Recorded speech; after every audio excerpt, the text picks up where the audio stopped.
আসসালামু আলাইকুম গাইস, আমি মীর মেহরাব হোসেন স্টাডি হাউসের পক্ষ থেকে। আজ আমরা হায়ার ম্যাথে 11.1 7 নম্বর যে অঙ্কটা রয়েছে সেটা নিয়ে আমরা আলোচনা করব। আর 7 নম্বর অঙ্কের প্রশ্নটা যদি আমরা খেয়াল করি, তাহলে এখানে লেখা আছে যে দেখাও যে এ ইকুয়াল টু এত, বি ইকুয়াল টু এত, সি ইকুয়াল টু এত ও ডি ইকুয়াল টু এত একটি আয়তক্ষেত্রে 4টি শীর্ষবিন্দু। আর প্রশ্নে এটাতে কি বোঝানো হয়েছে যে বোঝানো হয়েছে যে প্রশ্নটা বোঝাতে চেয়েছে যে এ বি সি ডি দ্বারা একটি চতুর্ভুজ হবে এবং এই চতুর্ভুজটিকে আয়তক্ষেত্র হবে কি হবে না সেটা আমাদের দেখাতে হবে। এবং এই প্রশ্ন অনুযায়ী যদি আমরা একটা চিত্র অঙ্কন করি, তাহলে সেটা হবে হলো যে এই চতুর্ভুজটা দেখেন, এই জায়গায় একটি চতুর্ভুজ আঁকা হয়েছে এবং সেই অনুযায়ী নামকরণ করা হয়েছে এ বি সি ডি। এখন এ করতে আমাদের যে মানটা দেওয়া হয়েছে প্রশ্নে সেই মানটা আমরা বসিয়েছি, বি এর মানটাও, সি এর মানটাও, ডি এর মানটাও বসানো হয়েছে। আর প্রমাণ করতে হবে বা দেখাতে হবে যে এ বি সি ডি চতুর্ভুজটিকে এটা কি আয়তক্ষেত্র কি আয়তক্ষেত্র না। এখন আমরা জানি যে আয়তক্ষেত্রের সূত্রের সংজ্ঞাটা অনুযায়ী হচ্ছে বিপরীত বাহুগুলো এবং কর্ণদ্বয় যদি পরস্পর সমান হয় তাকে আয়তক্ষেত্র বলা হয়। অর্থাৎ এই বাহু যদি পরস্পর সমান হয়, এই বাহু যদি পরস্পর সমান হয় এবং এই কর্ণটা যে রয়েছে বিডি এবং এসি কর্ণদ্বয়ের মান যদি একে অপরের সাথে পরস্পর সমান হয়, তাহলে আমরা সেটাকে আয়তক্ষেত্র বলতে পারি। এখন এই ক্ষেত্রে আমাদের কী করতে হবে, এবি বাহুর দৈর্ঘ্য ডিসি বাহুর দৈর্ঘ্যটা বের করতে হবে। এই দুটো বাহুর দৈর্ঘ্য সমান হয়েছে কিনা সেটা দেখতে হবে। অনুরূপভাবে এটারও ক্ষেত্রে মানটা বের করতে হবে, তারপর কর্ণটার মানটা বের করতে হবে। যদি পরস্পরগুলো সমান হয় তাহলে আমরা সেটা বলতে পারবো হলো আয়তক্ষেত্র।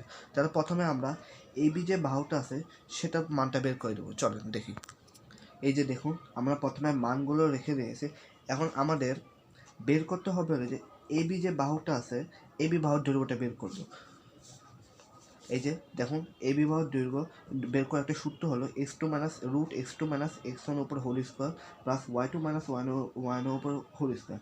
এখন আমরা যদি এটাকে x1 এবং এটাকে x2 এবং এটা হবে y1 এবং এটাকে x2 এবং এটাকে y2 ধরি, তাহলে x2 হবে 5।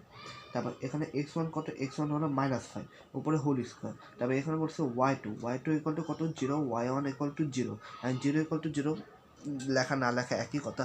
না, এটা যদি আমরা ক্যালকুলেটরে বসালে আমাদের 10 একক মানটা আসবে। অর্থাৎ এই বিবাহের দৈর্ঘ্যটা আমাদের মান আসবে হলো 10 একক গেল। এখন এই বাহুর বিপরীত বাহুটা রয়েছে হলো সিডি বাহুর দৈর্ঘ্য। এখন আমাদের কাজ হলো এই বাহুটার দৈর্ঘ্য বের করা। চলেন তাহলে বের করি।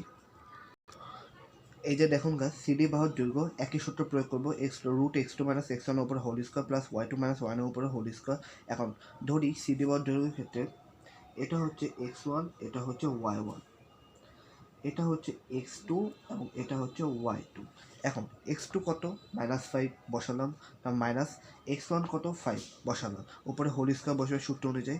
এখন y1 কত, y2 কত, 5, y1 কত, 5 ইকুয়াল টু 0, লেখা না লেখা একই কথা।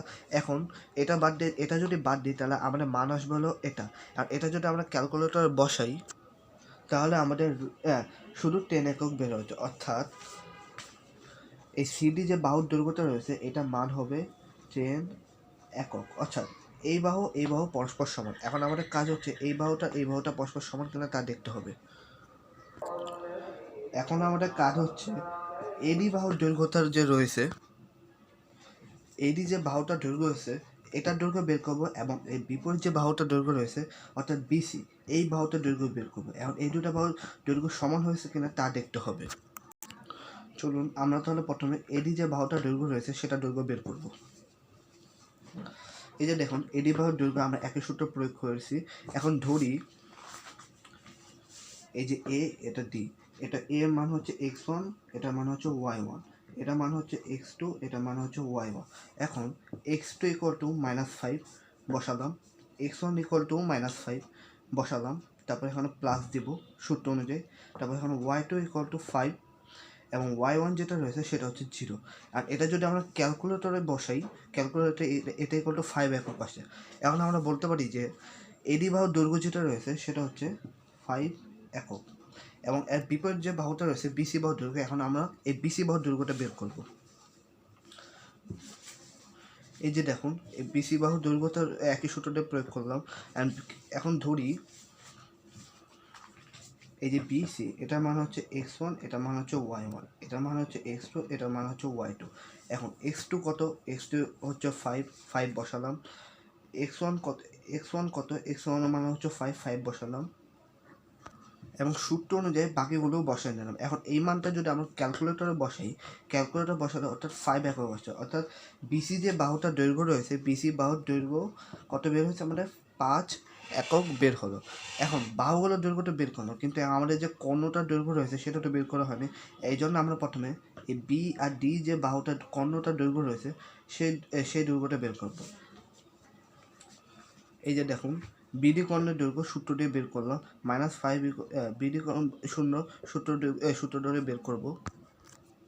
এখন ধরি বি এর 5 হচ্ছে x1, 0 হচ্ছে y1, -5 হচ্ছে x2 এবং 5 হচ্ছে y2। এখন x2 এখানে কত, -5 বসাবো এখানে।